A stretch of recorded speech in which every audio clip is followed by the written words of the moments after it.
आदिवासी कातकरी महिलांना राशन दुकानातून सॅनिटरी पॅड देण्याच्या मागणीसाठी धरणे आंदोलन।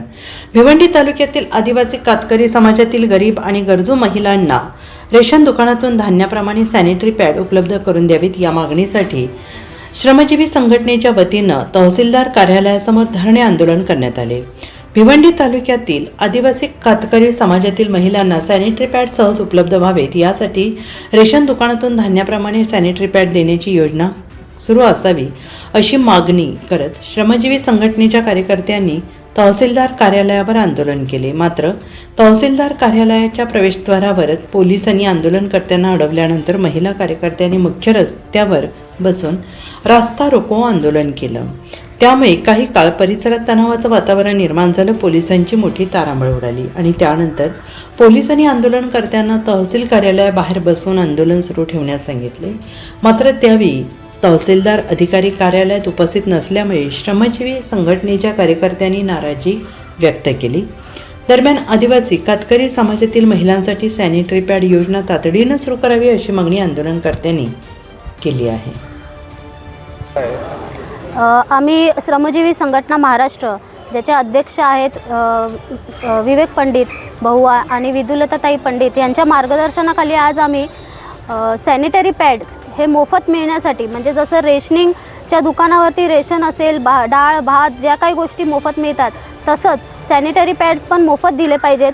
त्याचं कारण असं आहे की सॅनिटरी पॅड्स आजही आपण बघितलं तर काही महिला ज्या असतील त्यांना त्या आर्थिक दृष्ट्या त्यांचं सक्षम नसल्या कारणाने त्या गोष्टी होत नाहीत आणि त्यामुळे बऱ्याचशा रोगांना किंवा आजारांना महिलांना आज पण सामोरं जावं लागतं आणि ह्या सगळ्या गोष्टींमुळे त्यांना भरपूर सारे आजार होतात। आणि त्यासाठी आम्ही श्रमजीवी संघटना उसगाव इथे 8 आणि 9 तारखेला महिला दिनानिमित्त कार्यक्रम घेतले होते आणि त्या कार्यक्रमासाठी सर्वच जिल्ह्यामधनं जिथे जिथे आमची संघटना आहे, रायगड झालं, पालघर झाले, जे तिथून महिलांना आम्ही सगळ्यांना आमंत्रण केलं होतं आणि जवळजवळ 400-500 महिला आम्ही होतो आणि त्या महिला दिनानिमित्त आम्ही असा ठराव घेतला की प्रत्येक तालुक्यामध्ये रेशनिंगच्या दुकानावरती सॅनिटरी पॅड्स हे दिले गेले पाहिजेत।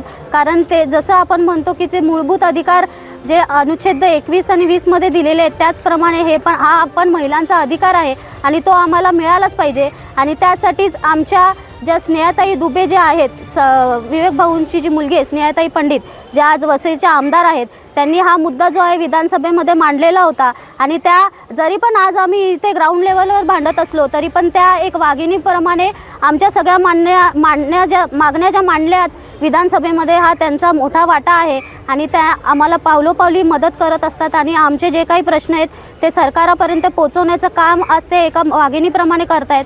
आणि आम्ही आज ग्राउंड लेवलवरती सरकारला हेच आमचं निवेदन आहे की आम्हाला प्रत्येक महिलेला प्रत्येक रेशन कार्डावरती मग ज्या पण मुलगी असेल, पत्नी असेल, जे असेल त्यांना दर महिन्याला रेशनिंगप्रमाणे सॅनिटरी पॅड्स हे दिले गेले पाहिजेत। एवढी आमची आज श्रमजीवी संघटनेमार्फत मागणी आहे। ॲडव्होकेट बोला डायरेक्ट बोला, मुद्दा मांडा। सर्वांना जिंदाबाद। पहिली गोष्ट म्हणजे तर आमची मागणी ही सॅनिटरी पॅडचीच आहे आणि सरकारने स्वच्छ भारत अभियान हा राबवला आहे भारतामध्ये। परत आपल्या स्वच्छ अभियान भारत हा राबवून पण जर प्रत्येक महिला, जर घराघरातली महिला तिला सॅनिटरी नॅपकिनच नाही आहेत, तिला जर ती स्वच्छ नाही आहेत तर ती स्वच्छ भारत अभियान ही स्कीम राबवून फायदा काय आहे सरकारचा? प्रत्येक लाडकी बहीण ही योजना राबवली सरकारने, ती कशासाठी हे केली योजना राबवली? तीच स्कीम राबवण्यासाठी आम्हाला जर महिन्याला सॅनिटरी नॅपकिन ही स्कीम दिली असती तरी प्रत्येक महिलेला चांगलं झालं असतं आणि आमच्या आदिवासी महिलाही रोगराईमध्ये गेल्या नसत्या आणि रोगराईच्या याच्यामध्ये बचाव झाला असता त्यांचा। बस, जिंदाबाद।